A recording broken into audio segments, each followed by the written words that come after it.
Before we begin, we'd love to know where you're watching from.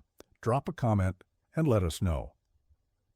The silence in Julian Vance's penthouse was a physical thing, as heavy and polished as the black marble floors that reflected the cold, indifferent lights of the city below. From his vantage point on the 70th floor, the world was a circuit board of distant, silent energy, a kingdom he had conquered but could not feel. He stood before the floor-to-ceiling windows, a silhouette of bespoke tailoring and hollowed-out success. In his hand, a crystal tumbler held amber liquid he didn't taste.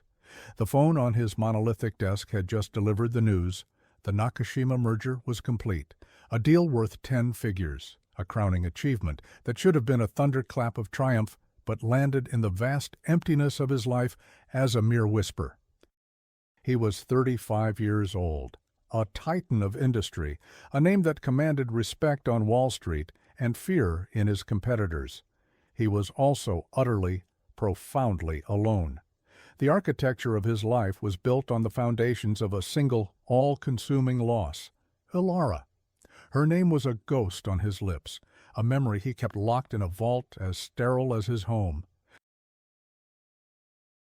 It had been 7 years since the accident, 7 years since the vibrant color had been bled from his world, leaving only shades of gray and the relentless, grinding pursuit of more. More wealth, more power, more distance from the man he had been when she was alive. He turned from the window, his reflection, a fleeting stranger in the glass. The celebration demanded by such a victory felt like a chore. His business partner, Veronica, had insisted, but he had begged off, citing exhaustion. The truth was, he couldn't bear the thought of feigned congratulations and empty toasts. Solitude was his fortress, and tonight, like every night, he retreated within its walls. But the silence was louder than usual. The victory felt pointless. He needed noise. He needed distraction. He decided to go out, not to a club filled with the sycophants his position attracted, but to a quiet, ridiculously expensive restaurant where the service was invisible and the patrons were too engrossed in their own importance to notice him. He drove himself, the purr of his luxury sedan a familiar but unsatisfying hum. The restaurant, Aurelia, was an oasis of hushed tones and soft lighting. A deferential host led him to a secluded table in a corner alcove. He ordered the tasting menu without looking at it, the food a necessary but uninteresting formality. He ate mechanically, his thoughts drifting back to the merger, to the complex algorithms of finance and logistics. It was safer there, in the world of numbers and contracts. Numbers didn't die. Contracts didn't leave. He was halfway through a dish of seared scallops on a bed of saffron risotto when a small movement at the edge of his vision broke his concentration. A child. A little girl, no older than 6 or 7, stood hesitantly a few feet from his table. She was small for her age, with threadbare clothes that were clean but clearly worn, a stark contrast to the opulent surroundings. Her hair was braided into 2 neat plaits, and her eyes— Julian's fork froze halfway to his mouth. Her eyes were wide, intelligent, and a startlingly familiar shade of deep, warm brown, flecked with gold. They were Ilara's eyes. The resemblance was so jarring, so precise, that for a moment the air left his lungs. It was a trick of the light, a phantom of his grief. It had to be, but the girl was real. She took a tentative step forward, her gaze fixed not on him, but on his plate of half-eaten food. Her hands were clasped nervously behind her back. "Excuse me, sir," she said, her voice a small, clear bell in the quiet restaurant. He blinked, trying to reset his mind. The maitre d' was already gliding over, his face a mask of polite panic at this breach of decorum. "I am so sorry, Mr. Vance. I don't know how—" Julian held up a hand, silencing him. He couldn't look away from the girl. "It's all right," he said, his own voice sounding distant. He looked at the child. "What is it?" She swallowed, a flicker of fear in her eyes, but she held his gaze. "I saw you weren't finishing your dinner, sir. It looks very good." She paused, gathering her courage. "I was wondering if I could wash the dishes for the kitchen. Maybe they would let me have the leftovers?" The question hung in the air, so absurdly out of place in this temple of excess that it seemed to bend reality. A child offering to work for scraps. His scraps. The maitre d' looked mortified. Julian felt a strange, unfamiliar pang in his chest. It wasn't pity, not exactly. It was a profound sense of dislocation, as if the carefully constructed walls of his world had just been struck by a wrecking ball. He stared at her, at the impossible eyes, the determined set of her small jaw. She was hungry. This wasn't a grift. This was genuine, desperate need standing before him in a $50-a-plate restaurant. He reached into his jacket, his hand moving on instinct, pulling out his wallet. He extracted a thick fold of bills, hundreds, more than enough to feed a family for a month, and held it out to her. "You don't have to wash dishes," he said, his voice rougher than he intended. "Here, take this." The girl looked at the money, then back up at him. She didn't reach for it. Instead, a little frown creased her brow. "My grandma says we don't take things we haven't earned." Her pride, so fierce and out of place in one so small, was another blow. He was looking at a miniature fortress of dignity, and it shamed him. He didn't know how to respond. The tools of his world, money, power, command, were useless here. He was accustomed to transactions, to leverage. He had none. "Then consider it a retainer," Julian found himself saying, the corporate language sounding foolish on his tongue, "for a future service, a very important one." She considered this, her head tilted. Those eyes, Ilara's eyes, were searching his, trying to gauge his sincerity. Finally, she gave a small, solemn nod. She stepped forward and took the money with delicate fingers, her touch barely grazing his. "Thank you, sir," she whispered. She turned and darted away, disappearing through a service door before the maitre d' could intercept her. Julian sat back, his heart hammering against his ribs. The food on his plate was now completely unappetizing. The Nakashima merger, the billions of dollars, the culmination of a year's work, it all evaporated, rendered meaningless by the gaze of a small, hungry girl. Who was she? And why, when he looked at her, did he see the ghost of the only woman he had ever loved? The question took root in the barren soil of his heart, a single, terrifying seed of impossible possibility. The rest of the night and the days that followed would be dedicated to finding the answer.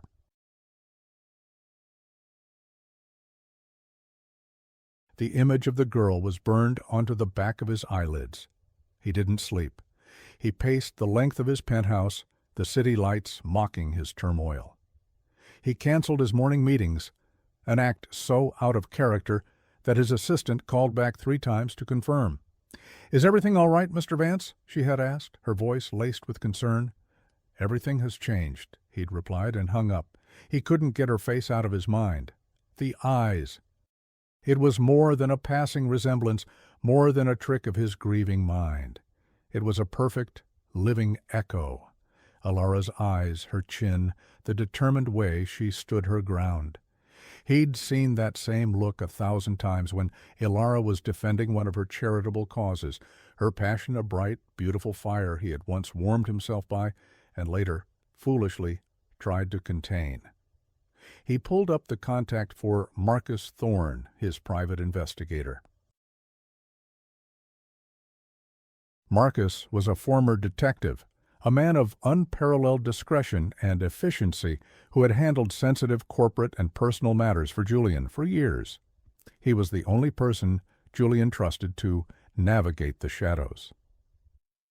"Marcus," Julian said when the man answered, "I have a job for you, the highest priority." Name it. Marcus's voice was calm, unflappable. A girl. Last night. At Aurelia. Around 9 p.m. She couldn't be more than 7 years old. Small for her age, braided hair. She was asking for food. The words tasted like ash in his mouth. Find her. I need to know everything. Who she is, who she lives with, where she comes from. And Marcus, be discreet, ghostly. No one can know you're looking. Consider it done, Mr. Vance. The wait was agony. Julian tried to work, but the numbers on his screen blurred into the face of the little girl. He found himself walking into the master bedroom, a wing of the penthouse he rarely entered. It was preserved as Ilara had left it. Her clothes were still in the closets, her perfume still faintly scenting the air. It was a museum of his grief. He opened a locked drawer in her bedside table and pulled out a small silver-framed photograph. It was a picture he'd taken of her on their honeymoon, her face tilted up to the sun, laughing. He stared at her eyes in the photograph, then conjured the image of the girl in the restaurant. The same shape, the same light. It was impossible. And yet, a timeline began to form in his mind, jagged and painful.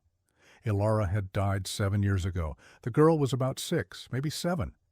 The math was stark and terrifyingly simple. He and Ilara, their last year together had been difficult. He had just launched his first major fund, pouring every ounce of his being into it. He was obsessed, working 18-hour days, flying across continents. She had pleaded with him to slow down, to be present. She had started talking about moving away from the city, about wanting a simpler life. He had dismissed it as romantic nonsense, a distraction from the empire he was trying to build for them. For her, he'd told himself. He remembered their last big fight. She had packed a bag. I need some space, Julian, she'd said. Her eyes filled with a sadness he had been too arrogant to understand. I need to go away and think. He'd let her go, assuming she'd be back in a week, cooled down and ready to accept the life he was building. She went to stay with her grandmother in a small town upstate. 2 weeks later, on her way back to the city to talk, a truck had crossed the center line on a rain-slicked road. The call from the state troopers had cleaved his life in two. In his fog of grief, he had handled the arrangements, numb and robotic. He had never spoken to her grandmother again. He had sealed away his memories of Ilara, burying his guilt under mountains of work. Had she been trying to tell him something? Was it possible she was pregnant, and he, in his self-absorbed ambition, had simply missed it? The thought was a physical blow, knocking the wind from him. Could he have been that blind? Marcus called back 36 hours later. I found her, he said, his voice flat. Her name is Maya. She's 6 years old. Her birthday is in 2 months. She lives with her maternal grandmother, Beatrice Thompson, in the Elmwood Park district. Julian's blood ran cold. Thompson? It was Ilara's mother's maiden name, the name her grandmother still used. It was her, the woman he hadn't spoken to since the funeral. The mother? Julian asked, his voice tight. Deceased? Ilara Vance. Died in a car accident 7 years ago. Marcus paused, letting the information land. The father is listed as unknown on the birth certificate. Julian sank into his leather office chair, the world tilting on its axis. Unknown. She had protected him, or she had erased him. He wasn't sure which was worse.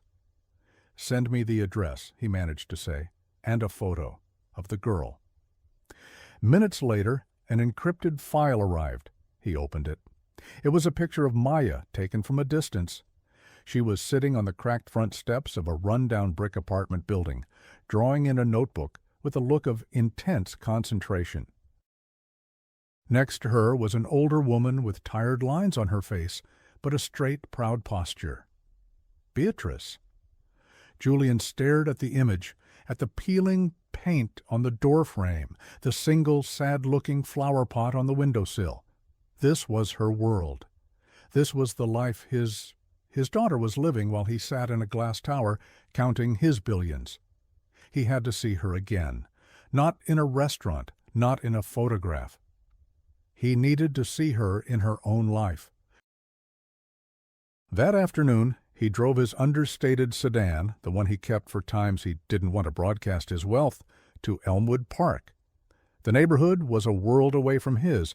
It was a place of worn-down dignity, of families trying to make ends meet. He found the street and parked a block away, watching the building from the tinted windows of his car. He waited for over an hour. Then the front door of the building opened. Beatrice came out, holding Maya's hand. Maya was skipping, her braids bouncing. She was chattering away, pointing at a dog across the street. And then she laughed. It was a bright, musical sound that carried across the distance, slipping through the armor of his car, through the armor around his heart. It was the most beautiful sound he had ever heard. He watched them walk down the street to a small corner market, a grandmother and her granddaughter, a picture of simple, unadorned love. And Julian Vance, the man who had everything, felt a poverty so profound it brought him to his knees. He was a ghost watching a life that should have been his. He needed proof, not just for his mind, but for his soul. He needed to know for certain that she was his. The knowledge that Maya was likely his daughter was a fire in his gut. It was a consuming blaze of guilt, regret, and a fragile, terrifying hope. But likely wasn't enough. He couldn't upend her life and his own based on a resemblance and on a timeline. He needed certainty. He needed the irrefutable truth of science. He called Marcus again. "I need a DNA sample." There was a pause on the other end of the line. "That's a delicate operation, Mr. Vance. It crosses a line." "I'm aware," Julian said, his voice hard. "But I'm already on the other side of it. I have to know. But it has to be done without them ever suspecting. No alarm, no fear. For the child." Lol. He hated himself for asking. The idea of deceiving them, of violating their privacy in such a fundamental way, felt profane. It was the kind of morally ambiguous, ends justify the means tactic he might use in a hostile takeover, not on a 6-year-old girl and her grandmother. But the need to know was a physical craving, overriding his own sense of ethics. This wasn't about a business deal. It was about the rest of his life. Marcus, ever the professional, devised a plan. A community health initiative sponsored by a faceless philanthropic foundation, one of the dozens Julian owned. They would set up a mobile unit in a local park, offering free health screenings for children, vision, hearing, and a simple saliva-based test for common allergies.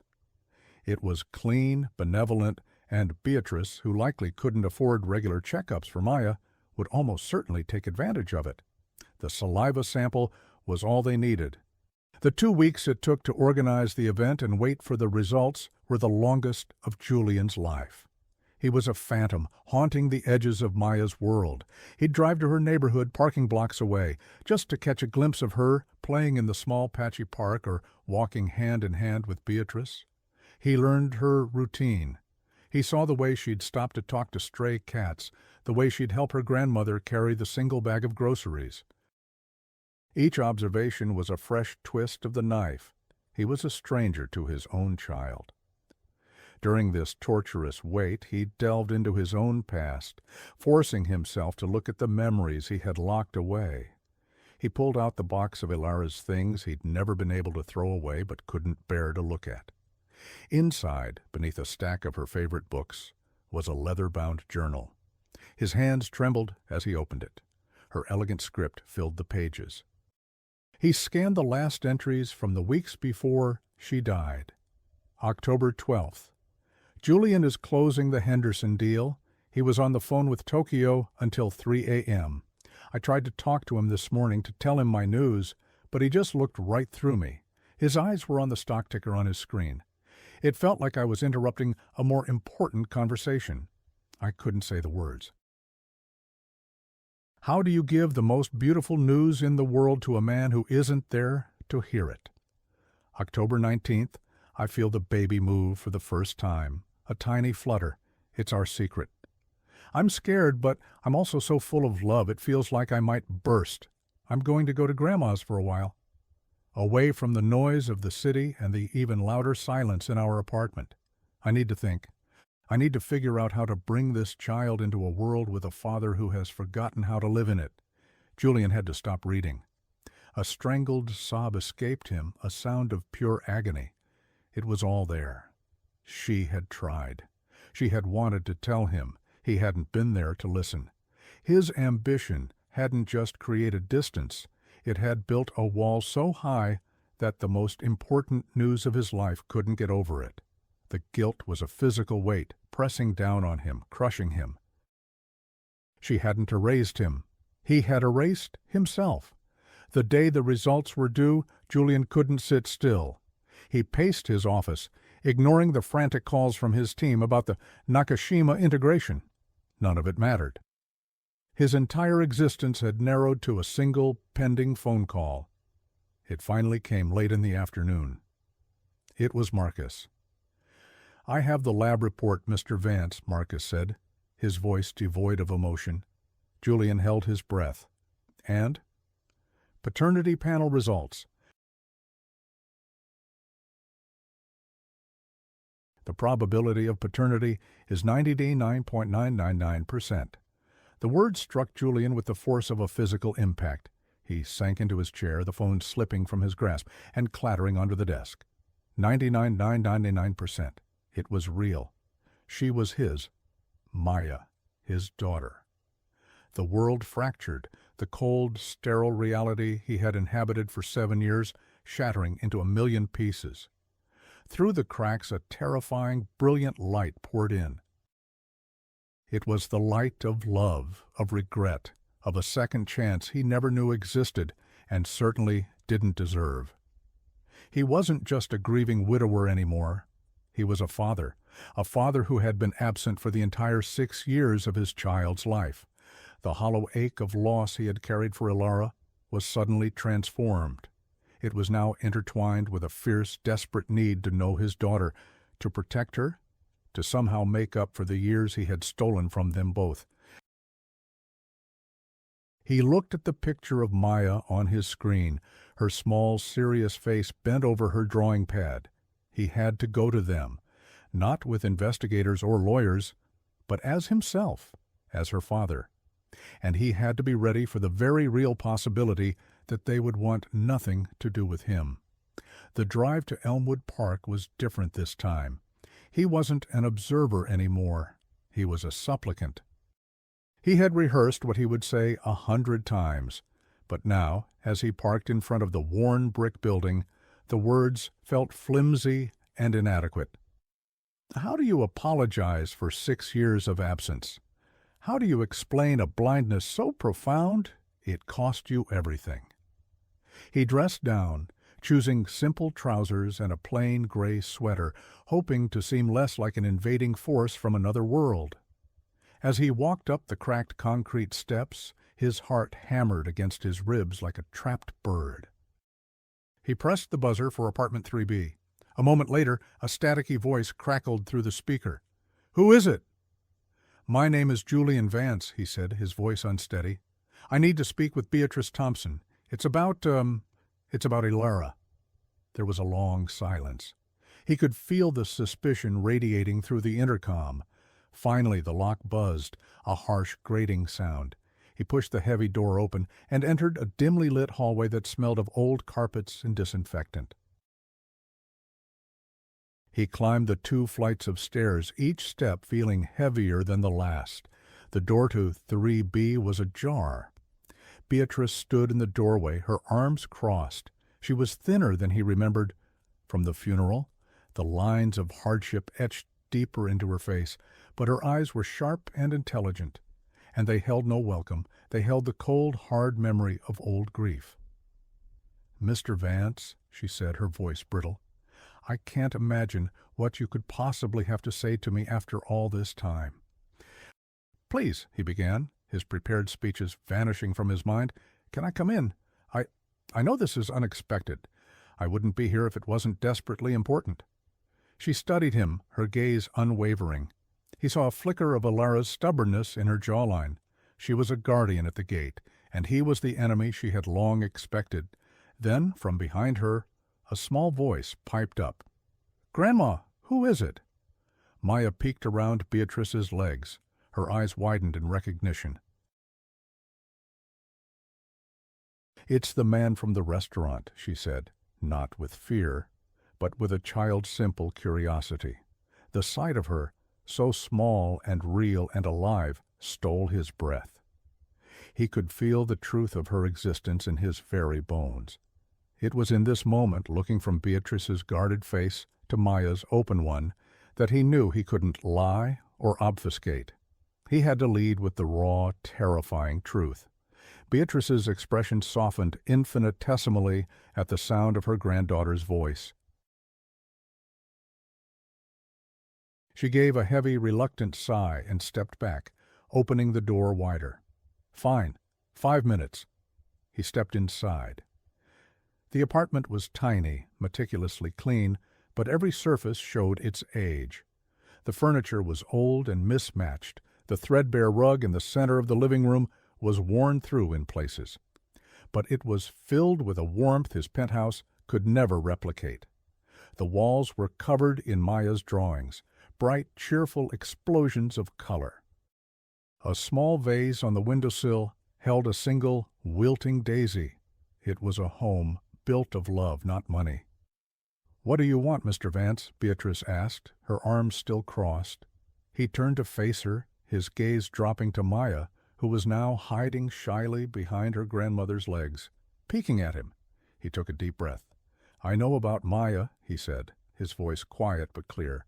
"I know she's my daughter." Beatrice's face went pale.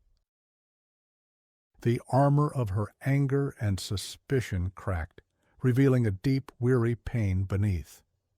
"Ilara told me you'd come one day," she whispered, her voice trembling. "She said your world would eventually find its way to ours. I prayed she was wrong." She looked at him, and for the first time he saw not just anger, but a profound, heartbreaking sorrow. "She loved you," Beatrice said, her voice thick with unshed tears, "and your ambition broke her heart. You weren't there. So I was.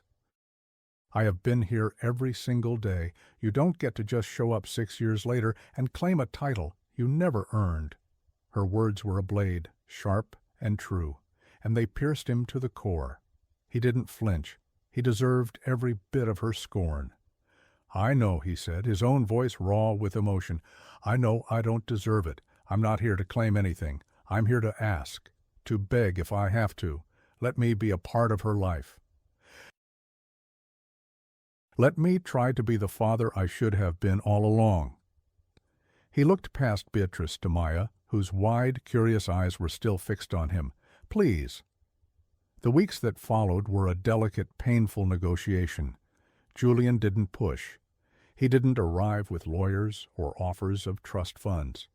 He understood instinctively that Beatrice's pride was the bedrock of their survival. To assault it with money would be to declare war. So he came with something far more valuable, his time. He started visiting twice a week.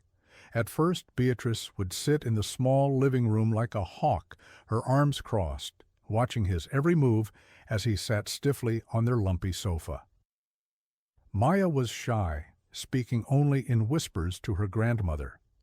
Julian's first few visits were excruciatingly awkward.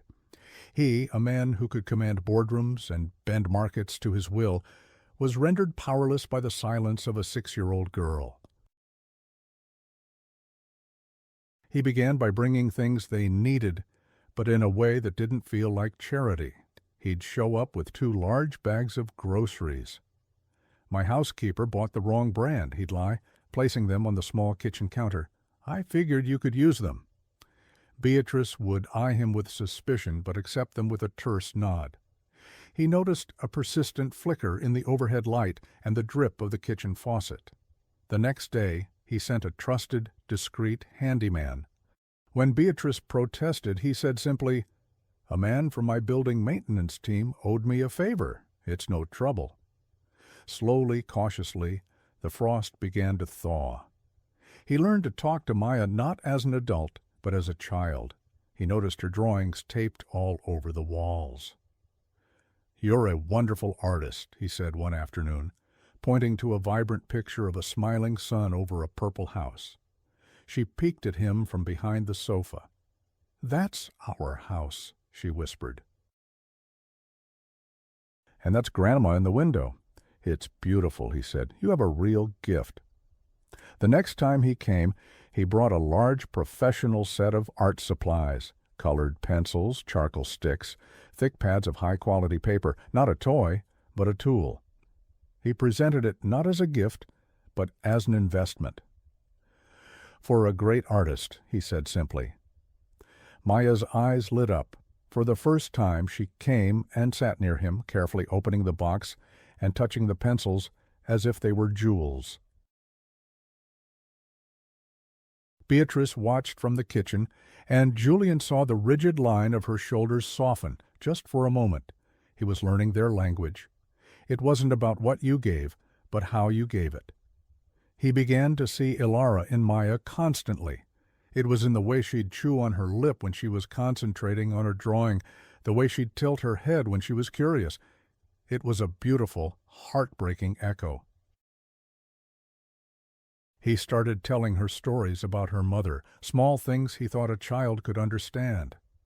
"Your mom loved to draw, too," he told her one day. "She used to fill whole notebooks with pictures of flowers and birds." "Did you love her?" Maya asked, her question so direct and innocent it sideswiped him. He looked from Maya to Beatrice, who had stopped her work in the kitchen to listen. "Yes," Julian said, his voice thick, "more than anything." The true turning point, the moment the fragile bridge between them solidified into something real, came on a rainy Tuesday. He had a board meeting, a critical follow-up to the Nakashima merger, but Beatrice had called that morning. Her voice was weak, strained. A bad flu had settled deep in her chest, and her doctor had ordered her to stay in bed. She had no one to watch Maya. Without a second's thought, Julian canceled his meeting, weathering the storm of protests from his office. "Family emergency," he'd stated, a phrase he'd never used before. He arrived at the apartment to find Beatrice pale and shivering under a mountain of blankets. Maya was sitting by her bed, her small face etched with worry. "She won't eat her soup," Maya whispered to him. Julian spent the day taking care of them both. He coaxed Beatrice to drink some broth. He made Maya lunch, and then, to get her out of the quiet, sick-filled apartment, he took her to an indoor playground he'd had Marcus find. It was a loud, chaotic place filled with screaming children. The old Julian would have loathed it, but seeing Maya's face light up, watching her clamber up a slide and zoom down with a shriek of delight, he felt a joy so pure and uncomplicated it stunned him. He pushed her on the indoor swings for what felt like an hour, her small body flying back and forth. "Higher, Julian, higher," she squealed. She had never called him by his name before. Later, as they sat sharing a plate of chicken nuggets, she grew quiet. "I miss Mommy," she said softly, looking down at the table. "Grandma says she's a star in the sky watching me." Julian's heart ached. He reached across the table and put his hand over hers. "She is," he said, "and I think she's very, very proud of the smart, kind, brave little girl you've become." Maya looked up at him, her Ilara eyes shining with unshed tears. "Are you going to be a star soon, too?" The innocent question, her fear of losing another person, was a gut punch. "No," he said, his voice firm and absolute. "No, I'm not going anywhere. I promise." She seemed to believe him. She leaned forward and whispered, as if sharing the most important secret in the world. "Sometimes I still talk to her, to Mommy. I tell her about my drawings." In that moment, she wasn't just his daughter by blood. She was his daughter in his heart. A fierce, powerful wave of protective love washed over him, wiping away the last vestiges of the man he used to be. When he took her home, he called his personal physician, one of the top doctors in the country, and had him make a house call to Beatrice. She protested, but she was too weak to argue. The doctor diagnosed a budding pneumonia and prescribed powerful antibiotics. Julian paid for everything, no longer caring about her pride. This was about her health. This was about Maya's grandmother. This was about his family. That night, as he left their apartment, Beatrice caught his arm. "Thank you, Julian," she whispered, her eyes clear for the first time. The wall between them had finally come down. Julian's life found a new, quiet rhythm. He was restructuring his entire world around his daughter. He delegated more at the office, left work at 5 o'clock sharp, and spent his evenings and weekends not in boardrooms, but in the small park in Elmwood Park or on the floor of Beatrice's apartment, learning the intricacies of Maya's latest artistic creations. He was discovering a capacity for joy he thought had died with Alara. This radical shift did not go unnoticed. The most observant and most threatened was Veronica Sterling. Veronica was more than just his business partner. She was a relic of his past, a ghost from a life he was rapidly leaving behind. They had been engaged once years ago before Alara. It was a match that made perfect sense on paper, a merger of two powerful families, two razor-sharp intellects, but it was a union of ambition, not affection. Alara's arrival had shattered that arrangement, and while Veronica had transitioned smoothly into the role of indispensable partner, a current of possessiveness and thwarted desire had always run beneath her polished surface. She saw the changes in him first. He was distracted in meetings, his mind clearly elsewhere. He started turning down evening work sessions and weekend strategy calls, citing vague personal commitments. He, who had once lived and breathed for the company, was now treating it like a job. "You seem distant, Julian," she commented one afternoon in his office, her voice a silky blend of concern and accusation. She perched on the edge of his desk, her tailored dress a severe slash of crimson against the cool gray of the room. "Is everything all right? The Nakashima integration is at a critical phase. We need you focused." "I am focused," he said, looking up from a picture Maya had drawn for him, a crayon portrait of the three of them, a tall stick figure for him, a smiling one for her, and a kind-faced one for Beatrice. "I'm just refocusing on the right things." His answer was a dismissal, and Veronica felt it. Her perfectly sculpted eyebrows drew together. She had dedicated the last 7 years to being his right hand, positioning herself to be the natural successor to his empire, perhaps even to his life. This sudden, inexplicable shift felt like a betrayal. She saw her own carefully laid plans beginning to unravel. Driven by a mix of professional concern and personal jealousy, she did what she always did when faced with a problem she couldn't solve directly. She hired someone to get her answers. She used a discreet but ruthless private investigator, a man known for getting information by any means necessary. "I want to know what he's doing," she'd instructed, "where he's going, who he's seeing. I want to know what's more important than our life's work." The answer came a week later in the form of a manila envelope dropped on her desk. Inside were photographs, grainy, long lens shots that nonetheless told a clear and devastating story. There was Julian pushing a little girl on a swing, Julian carrying groceries into a rundown apartment building, Julian sitting on a park bench with the girl and an older working-class woman looking happier and more relaxed than she had seen him in years. Veronica stared at the photos, a cold fury building inside her. The child? That was the secret. He had a secret family tucked away in some forgotten, impoverished corner of the city. It was an appalling lapse in judgment, a staggering vulnerability. This girl, this woman, they were a threat. They were a complication that could derail everything she had worked for.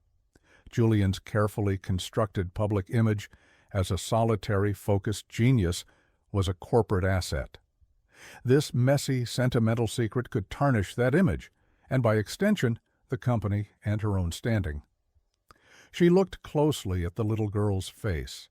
There was a faint, nagging familiarity about her, but Veronica didn't care who she was. She only cared about what she represented, a weakness in the man she thought was infallible, a crack in the foundation of her own future.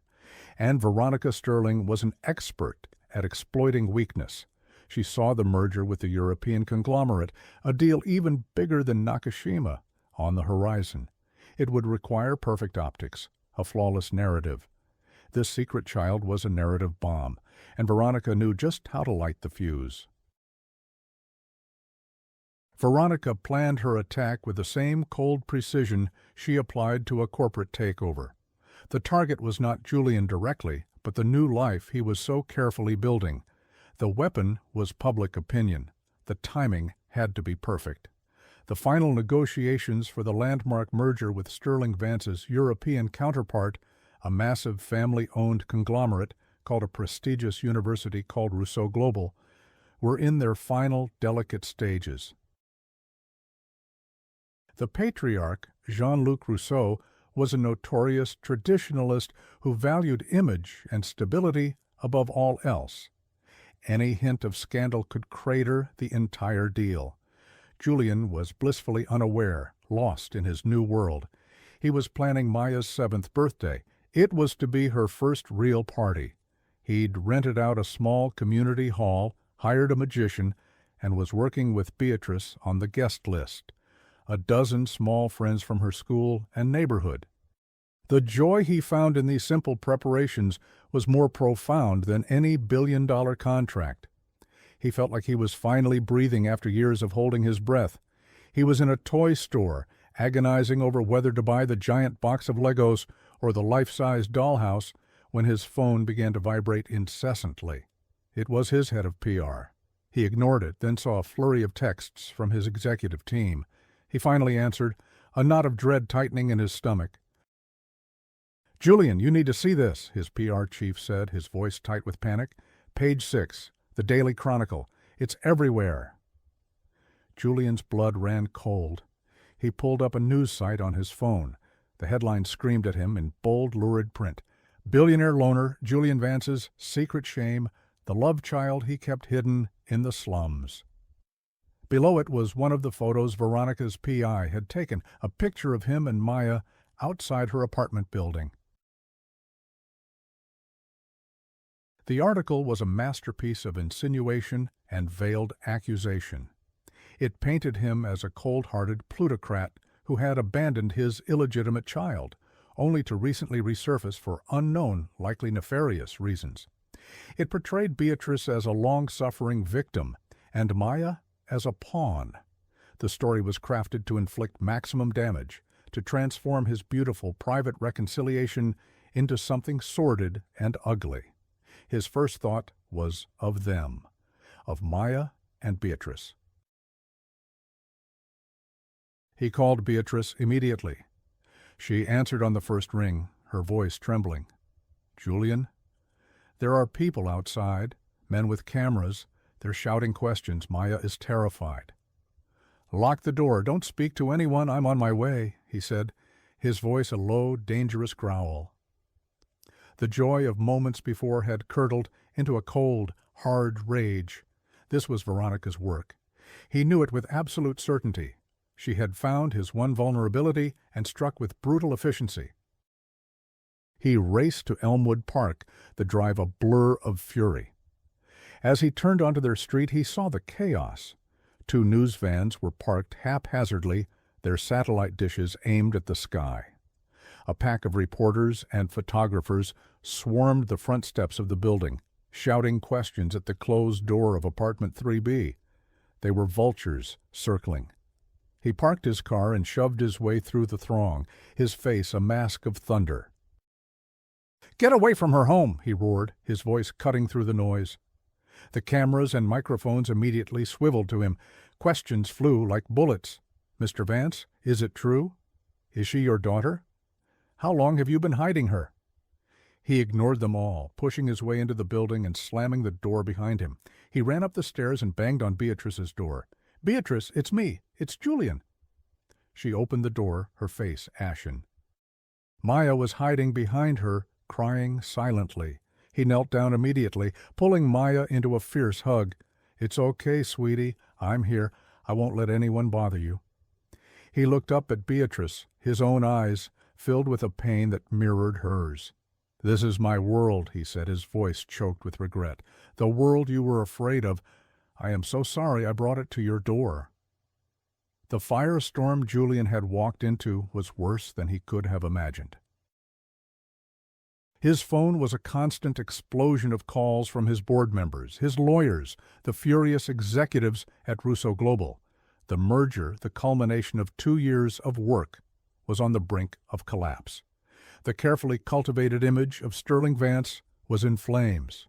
He sequestered Beatrice and Maya in his penthouse for their own safety, a sterile fortress that now felt like the only sanctuary he could offer. Maya was quiet, overwhelmed by the sudden, terrifying upheaval. She spent hours in Alara's old art room, a space Julian had recently opened up for her, drawing dark, stormy pictures. Beatrice was silent, her earlier trust in him shaken by the brutal fulfillment of her worst fears. She looked at the opulent marble and glass and saw only a cage. The next morning, Veronica arrived at the penthouse, a portrait of calculated sympathy. She found Julian in his home office, staring out at the city, the weight of the world on his shoulders. "Julian, this is a nightmare," she said, her voice dripping with faux concern.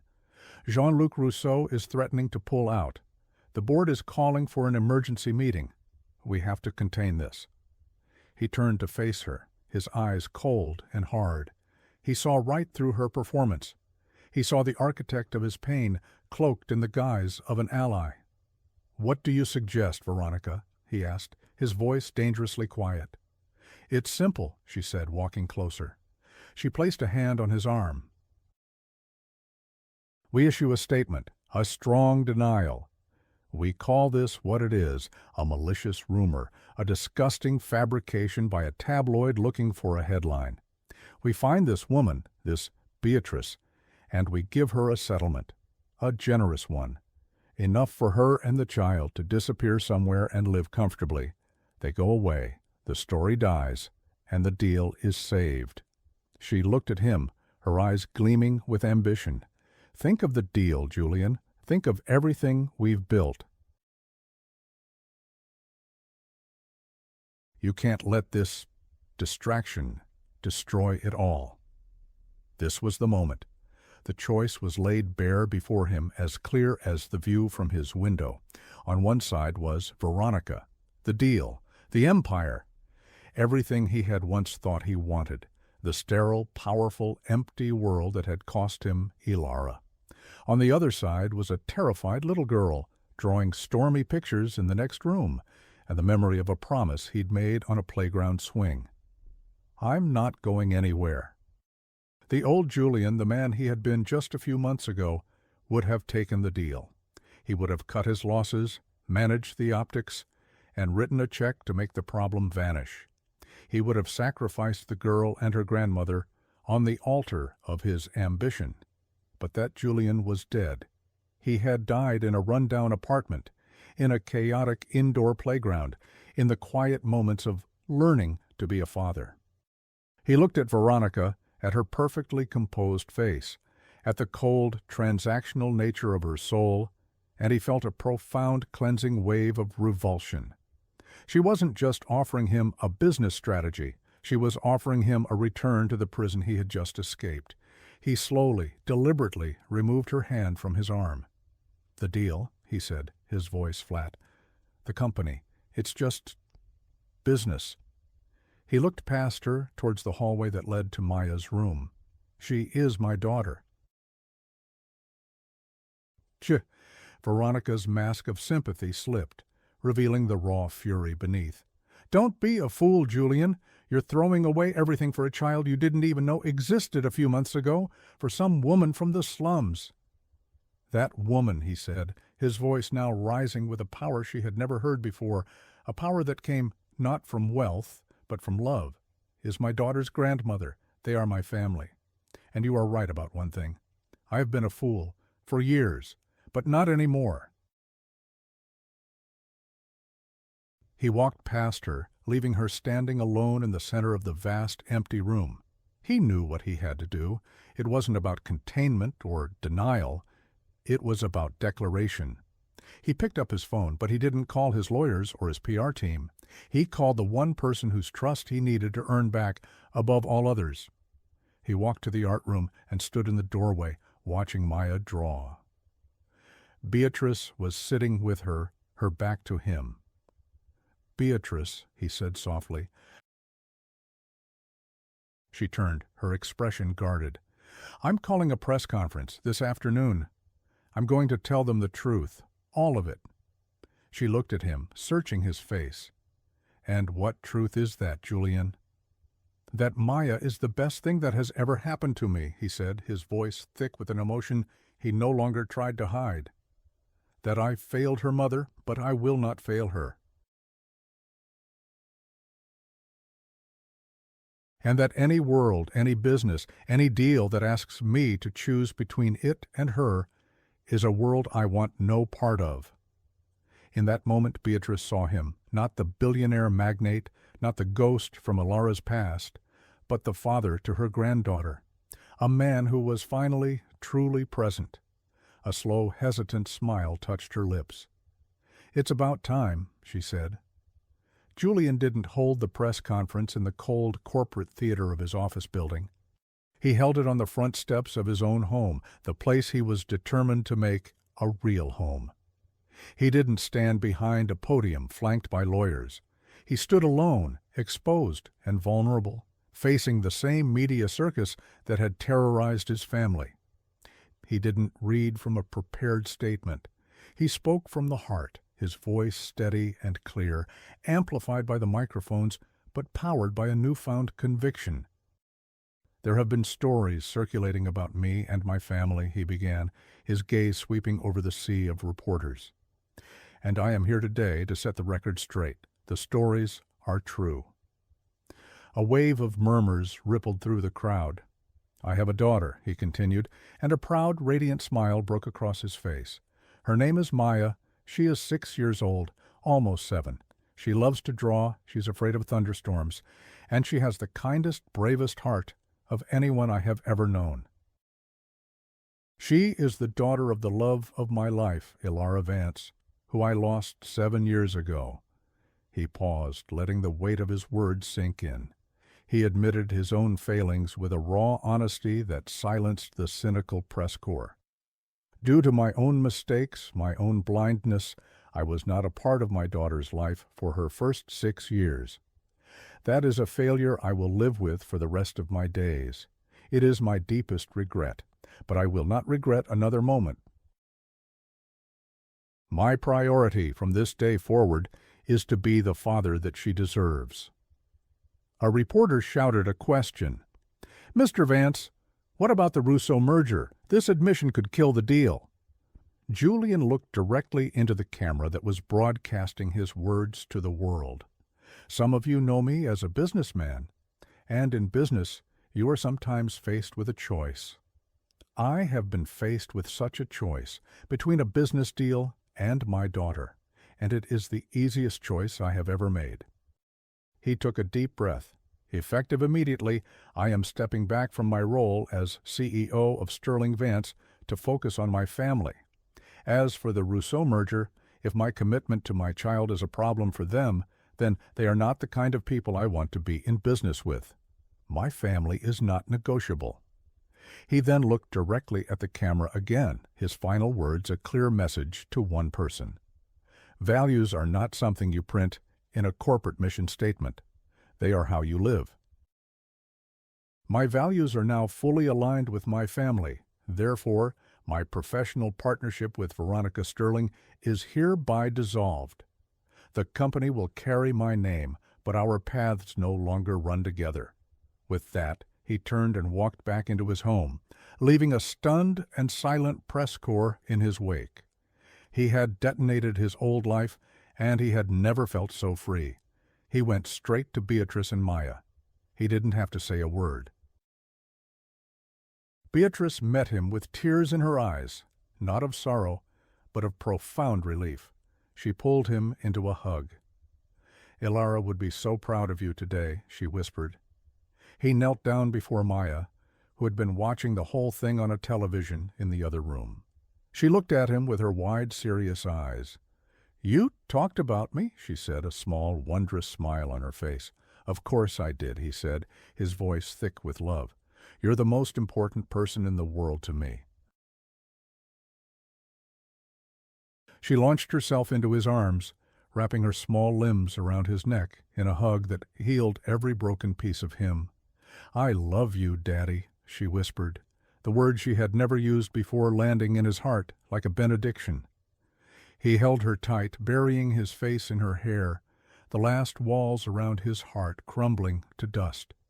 He was no longer Julian Vance, the billionaire magnate. He was just Daddy, and it was the most valuable title he would ever hold. 6 months later, the autumn sun streamed through the large bay windows of a warm, welcoming house in the countryside, an hour outside the city.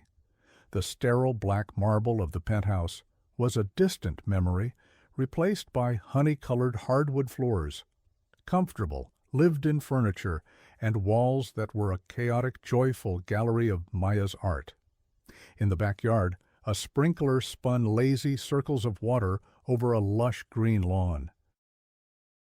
Beatrice knelt in a thriving vegetable garden, her face content as she snipped ripe tomatoes from the vine. She looked years younger, the lines of worry replaced by lines of laughter. Inside, on a soft rug in the middle of the family room, Julian lay on his stomach, completely engrossed in constructing an elaborate Lego castle. He was wearing an old t-shirt and jeans. His hair was a mess, and he had never been happier. Maya sat beside him, directing the operation with the solemn authority of a master architect. "No, Daddy," she said, pointing a small finger. "The tall tower goes on this side, so the princess can see the dragon coming." "Of course, a strategic defensive position. My mistake," he said with a playful gravity. He moved the tower, and she rewarded him with a gap-toothed grin. Her 7th birthday party had been a spectacular success, and her joy had been the only bottom line that mattered. His company, now just Vance Industries, was thriving under the new CEO he had handpicked, a woman with a strong ethical core. Julian still served as chairman of the board, attending meetings via video conference from his home office, but his input was strategic, not obsessive. He had found balance. He had found life. Later that evening, the three of them sat on the porch swing, wrapped in a warm blanket, watching the sunset paint the sky in fiery strokes of orange and pink. Maya was nestled between him and Beatrice, her head resting sleepily on Julian's shoulder. On a small table beside the swing sat a new photograph in a simple silver frame. It was the picture of Ilara from their honeymoon, her face tilted up to the sun. Now it didn't feel like a relic from a museum of grief. It felt like a gentle, benevolent presence, a part of their new beginning. "She would have loved this," Beatrice said quietly, her eyes on the horizon. Julian looked down at the sleeping child in his arms, at her chest rising and falling in the steady rhythm of peaceful dreams. He thought of the journey that had brought him here, from the hollow silence of his penthouse to the beautiful, vibrant noise of this home. He had lost an empire and gained a world. "Yes," he whispered, pressing a soft kiss to the top of Maya's head. She would have. He held his daughter closer, his heart full to bursting. The silence that now fell was not empty. It was peaceful, whole, and filled with a love that was his true and only legacy.